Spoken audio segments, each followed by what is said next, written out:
This week on a special edition of Today's Air Force, we'll take an in-depth look at the Boneyard. Without the parts that we reclaim here at the Boneyard, we'd stop flying. We'll meet the dedicated team that brings new life to old aircraft and hear the nostalgic stories of airmen who flew these planes decades ago. We'll have all those stories and much more right now on Today's Air Force.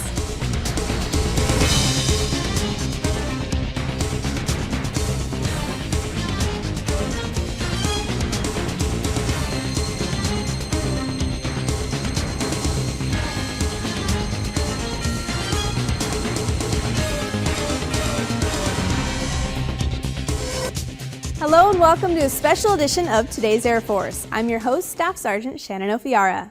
On this special edition of the show, we're taking you to Tucson, Arizona for an inside look at what happens to Air Force planes after they've flown their last mission.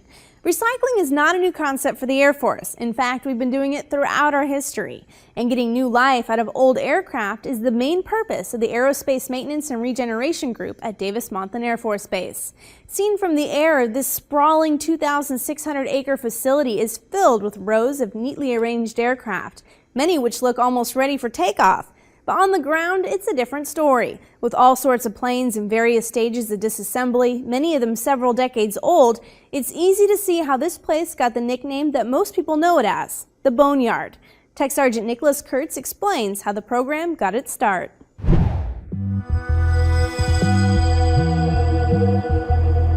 There are more than 4,000 aircraft parked here at the Boneyard. Taken together, these planes would make up the second largest air force in the entire world.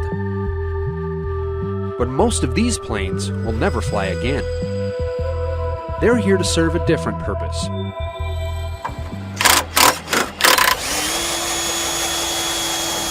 The Boneyard is where the Air Force and every other U.S. government agency sends their decommissioned airplanes to be taken apart, reused in other aircraft, or turned over to the Defense Reutilization and Marketing Office to be sold as scrap.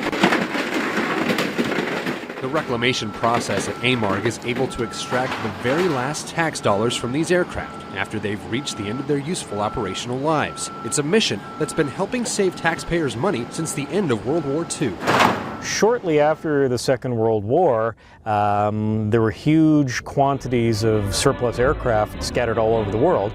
A lot of them were scrapped where they were in theater, depending on the types.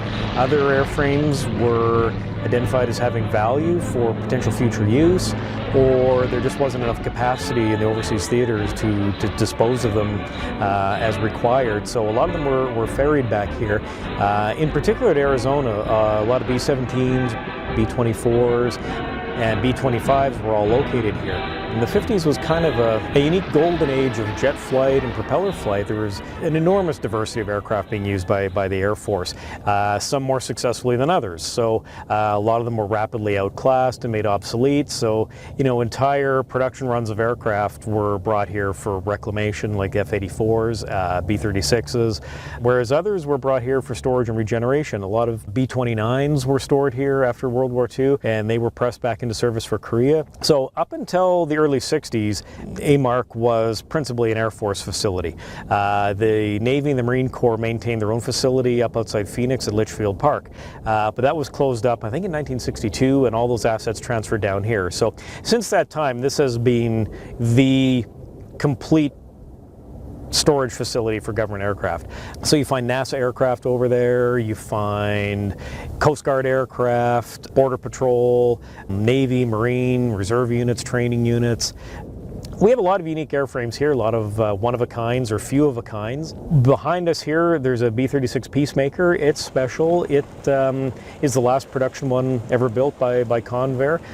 Came off the assembly line in 1958, flew for 2 years, retired out in Fort Worth. It's one of only 4 existing airframes out of nearly 400 built. One of my personal favorites is the Boeing B-52A Stratofortress. It's the oldest buff in existence, serial number 3, third one off the production line. It was the principal test airframe and carrier mothership for the X-15 program. So nearly all of the early Gemini, Mercury, and Apollo astronauts all dropped off of our B-52A in the X-15 program. The recently deceased Neil Armstrong was a participant in that program and dropped off our airplane. So it's, to my eyes, it's kind of reeking in history. I really love it. As the Air Force has evolved, so has the Boneyard. During the Cold War, America's determination to outpace the Soviet Union in the space race helped fuel an explosion of technological advancement. Almost as quickly as they were introduced, U.S. military aircraft were regularly phased out as newer aircraft flew faster, higher, and farther. The outmoded airplanes were sent here, and the Boneyard's inventory began to swell. With the Vietnam War came a renewed call for even more advanced bombers and fighters. By the time that war started to wind down in 1973, the Boneyard's fleet had reached an all-time high of more than 6,000 aircraft. Today, some 4,000 aircraft still sit in the Boneyard, in various stages of the reclamation process. But the inventory here, much like in today's Air Force, is destined to change. You know, as our Air Force becomes more and more technologically reliant, fewer and fewer different types of airframes are being produced. I would expect probably in 20 or 25 years, you'd probably see less than 1,000 aircraft over there, and looking out 40 years, there may not be a need for such a large facility. There'll always be a need for the facility, but whether or not you're going to find fleets of KC-135s or fields of F-15s, probably not. You know, there's 200 some odd F-22s. You know, the F-35 hasn't even really come into full operational service yet, so I wouldn't expect to see any of them even twinkling at retirement for 35 or 40 years. You know, but there's probably several hundred of them, so it's not going to be the same vast, diverse fleet that you see now. So, you know, it is kind of the end of a golden age, you know. Over the course of its more than 60-year history here in the American Southwest, AMARG has become something of an aviation enthusiast's mecca. Wherever you go in the world, anybody who kind of is interested in aviation or airplanes at all, if you mention Tucson, you know, their eyes will go, oh, that's where the Boneyards are, right? Yeah, that's where the Boneyards are. And the Boneyards are here for a very good reason. Turns out the desert climate here in Tucson provides an ideal environment for long-term storage of these aircraft, with very little risk of corrosion or other damage from the elements. The ground we're on here is fairly unique. It's a very high calcium soil, very stable. When it's dry as it is now, it's as hard as concrete and very, very, very robust. And with the dry weather conditions here, low relative humidity year-round, very low rainfall, averaging about 6 to 8 inches a year in the region, there's nothing like tornadoes or hurricanes or that type of thing here to potentially destroy assets. So Tucson was identified as an ideal location for an active reclamation facility. And that year-round sunshine also makes this an ideal location for people to come visit and experience Air Force history in person.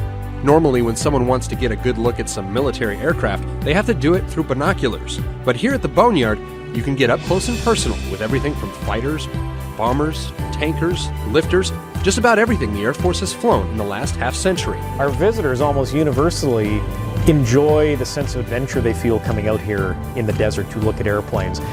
We don't rope off our airplanes outside. People are free to get up and stick their head in the wheel well, bump their heads on a propeller, trip over a tie-down cable, run from rattlesnakes. You know, it's the authentic desert experience out here, and it's a big part of our charm and our appeal. One of our sort of taglines is, you know, where you can touch history, and we embrace that. So it's not all just about tearing down old aircraft as newer technology makes them obsolete. Preserving Air Force history has become like a secondary mission at the Boneyard. Along with the Pima Air and Space Museum right across the street, AMARG serves as a sort of monument to the accomplishments and innovations of the past, hoping to inspire America's future pilots, aircraft engineers, and astronauts. You know, our next generation of aerospace innovators, for all you know, could be wandering around here this weekend, getting that whiff of hydraulic fluid. If we can expose and encourage young people to come out and challenge themselves and find a direction through what we do here, however little, I think it's important work. Time and technology march on.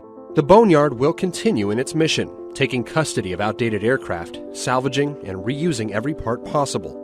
But except for the small handful of aircraft that are preserved for posterity, once a certain model of jet fighter or helicopter or long-range bomber is gone, it's gone forever. A common misconception that a lot of people have with AMARG is that there's still World War II aircraft over there. We more often than you think, we do get emails or phone calls from people doing family history or have heard legend through one of their uncles or cousins that, oh yeah, there's a boneyard out in Arizona that's got all these World War II aircraft out there. So they call wondering if their grandfather's B-24 is still parked across the street there, and we have to generally explain to them, no, I'm afraid not. I mean, it was turned into beer cans probably 60 years ago. So the idea that a lot of people have is that the boneyard is really a boneyard, like a graveyard, where it's a very static kind of place where nothing happens. It's just a big, I don't know, like some hillbilly farm in the middle of Texas with 400 old tractors laying there. It's anything but, as you may have seen. It's a very heavily engaged, dynamic, busy organization that's tasked with supporting, the mission of the United States Air Force and its allies. And that's a huge amount of work. For today's Air Force from Tucson, Arizona, I'm Tech Sergeant Nicholas Kurtz.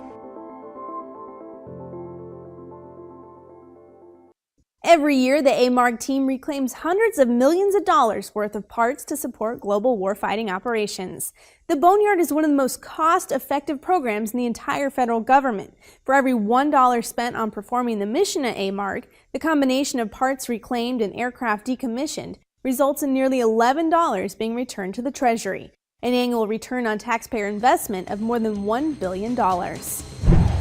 Coming up, a look at the process aircraft go through once retired, when today's Air Force returns.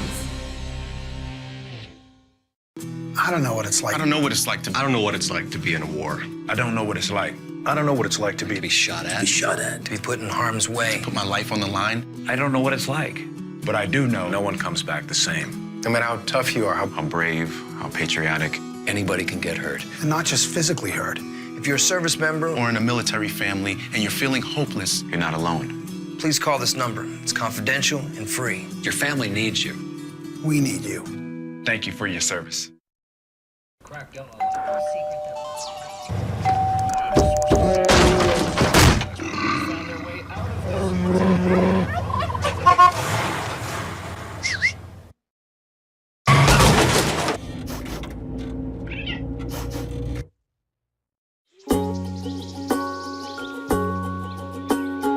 Getting closer to nature can get you closer to your family. Go to discovertheforest.org.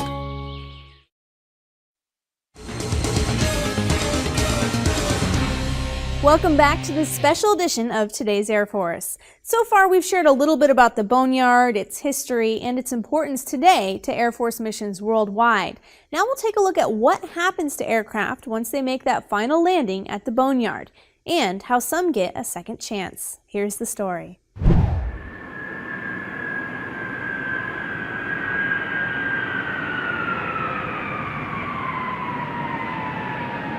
We're bringing this airplane here. It's its last flight. It's being retired from service in the Air Force to the Boneyard. It's flown over 20,000 hours, delivered cargo all over the world. It's a sad day seeing this airplane being put to rest, but it has had a long life. It's been flying since 1969.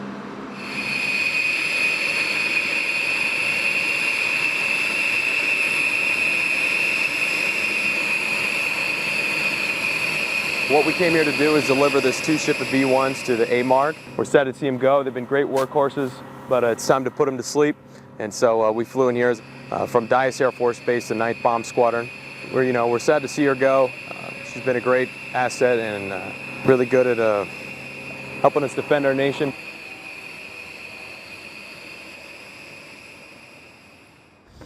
You got it, Senor. One of the things that I talk about when I get a chance to talk to the employees of AMARG is I talk about what we do here. Do we store airplanes? We sure do. But that's not what's important about us for the Department of Defense. The most important thing we do is support the warfighter through different technologies and through different operations. We have 5 major processes that we do here. The first is storage, which most people are familiar with, taking an airplane, preserving it here and keeping it in the desert for future use. Our role is to preserve incoming aircraft. Well, we first started out by taping up all the seams of the engine. That's what we're working on, the B-52 back here behind me. And then after that, we sprayed the first coat of rubberized coating, basically to prevent dust and bird intrusion from getting into the engines and trying to keep them as clean as possible. Most people think we store aircraft just to get rid of them later, but a large number of the aircraft go through what's called regeneration, where we will take them and we will return them to flyable status in order to use them for different programs. For example, we're regenerating F-4s that are used as drones so that our pilots can shoot live missiles at them to identify whether or not they would have been able to hit a target in combat. These aircraft that were produced in 66, 67, 68, 69, you're rebuilding an aircraft that was made almost 40 years ago and has spent the last 20 years sitting in the desert in storage. So it's a tremendous task to take that airplane out of the desert, rebuild it, and then get it back into flying shape.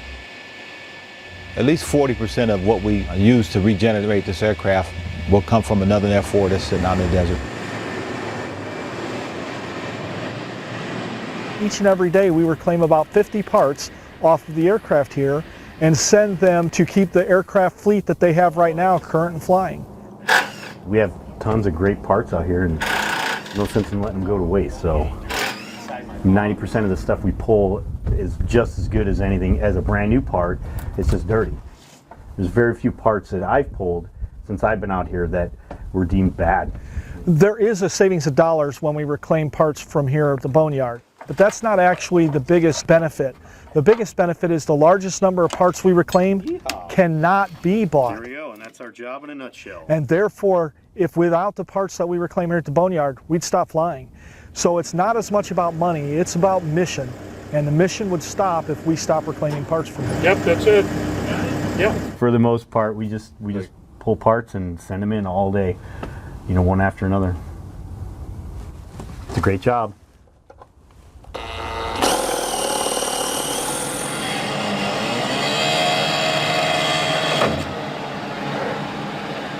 So a lot of different things occur here all the time. We also do a little bit of disposal, taking aircraft that nobody has a need for anymore within the entire federal government and actually getting rid of them, cutting them up into tiny pieces and getting rid of them. And it takes a total about, for C5, processing and shipping out about a week. We're demilling the fuselage of the C5. Basically what we do is we just tear it down, we shred it up, and then we send it off to refineries to be processed into other materials.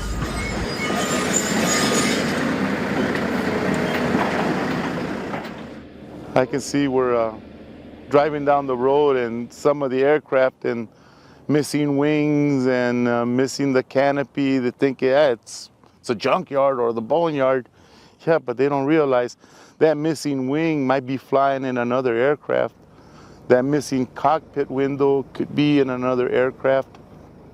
Some of us retired military think that that's it, we don't do nothing else, but no, we continue with our mission, helping out the younger soldiers one way or another accomplish their mission.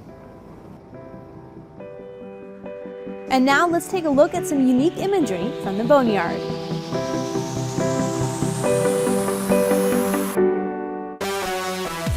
The Boeing YAL Airborne Laser Testbed Weapon System now sits decommissioned at the 309th Aerospace Maintenance and Regeneration Group at Davis-Monthan Air Force Base, Arizona. A C-5 Galaxy aircraft sits motionless while clouds pass overhead as it waits to be taken apart.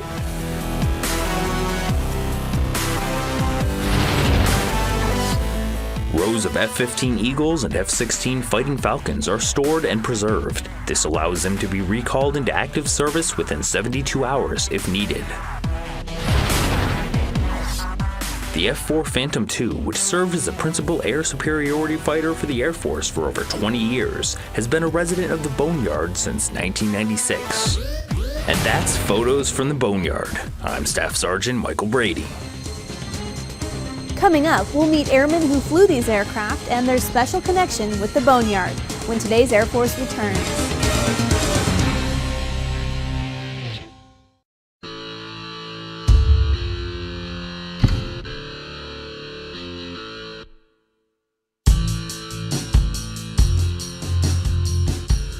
The design of the new Airman magazine, it's evolved into something now that's just really amazing to look at and to experience. This new generation that is coming in, they're very plugged into new technology and they're used to getting their news on their phone or on their tablets, and I think it's going to be perfect for those people out there who want that. It comes to life. Your multimedia, your audio, your video, and you can bring these things to people which we couldn't do with the magazine in the past. To me, it's very user-friendly. Having it on your tablet, you can take it wherever you want to go. Perfect for the person who's traveling all over the place, but still wants to stay up to date on what's going on in their service. It's an amazing new addition to the Air Force.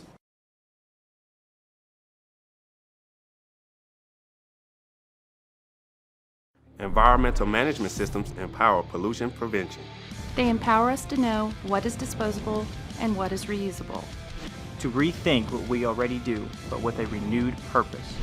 And they remind us how all the small things can equal big results. Helping us build a better world one day at a time. With EMS to light the way, each one of us can make a world of difference. EMS. Conserve today. Secure tomorrow. Blue Acts of Green.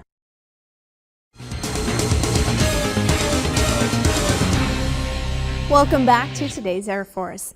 As we've been learning, the Aerospace Maintenance and Regeneration Group has an important mission to not only store and preserve aircraft, but also aircraft regeneration, maintenance, and parts reclamation. But the lifeblood of the Boneyard is the dedicated team charged with accomplishing this mission. So let's head to their office. My name is Larry G.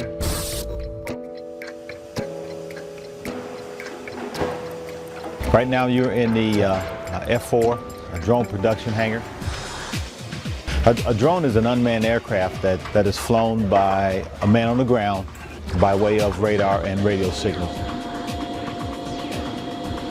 We produced our F4C models and F4E models to become full-scale aerial targets. We tear them apart, then we put them back together. We make them flyable. We take 2 flights to produce it, and then we send it to Mojave, where it receives a drone package and becomes a full-scale target. It's a tremendous task, but we have had several aircraft come through here where members are working on them used to crew them. My aircraft actually came through here. I actually missed her aircraft tail number 1197. I crewed it while I was at Clark Air Base.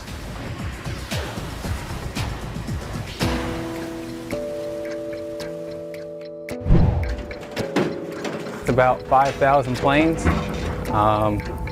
that are in the process of being decommissioned and taken apart to where you can see behind me to this point to where we get to cut it up.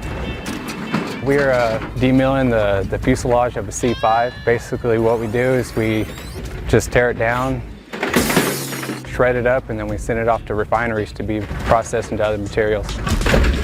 Right here at the C-5 here, it takes about 4 days of work to cut down and to process.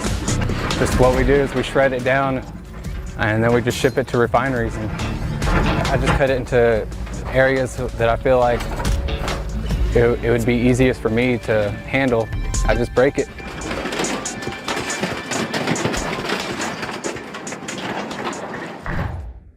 Throughout this special edition of today's Air Force, we've really gotten into the nuts and bolts of how and why the Boneyard is so important to Air Force operations. Whether it's saving money or keeping other aircraft flying, the Boneyard serves a very practical purpose. But there are some airmen who have a different kind of connection to the remnants housed by the Boneyard. These piles of scrap metal and chunks of what used to be cockpits serve as material reminders of honorable careers and a love of flight. Now we'll hear from a few airmen as they reflect on the nostalgia the Boneyard has come to symbolize.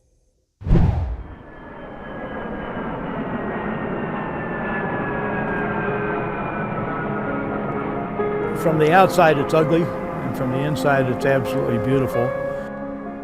To me it's a piece of history, a big piece of history.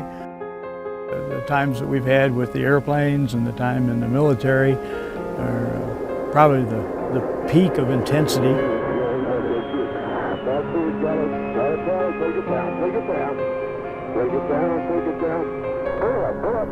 And as you grow, and I'll say older and more mature, you learn to accept those things and to treasure them.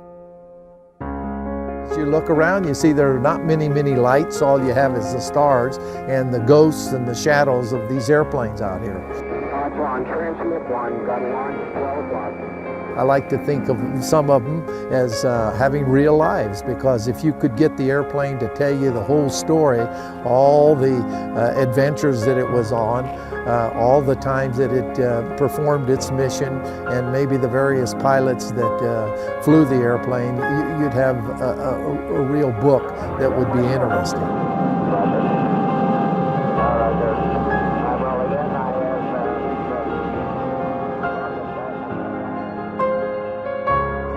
You can't get around an airplane without being drawn into your past.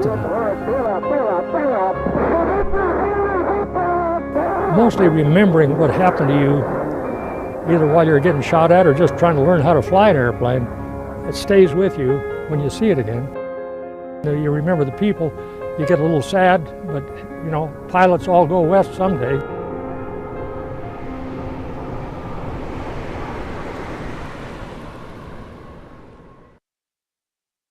And that's it for this special edition of Today's Air Force. You can find more in-depth coverage of the Boneyard in the digital edition of Airman Magazine. Just download the free application from iTunes or the Google Play Store.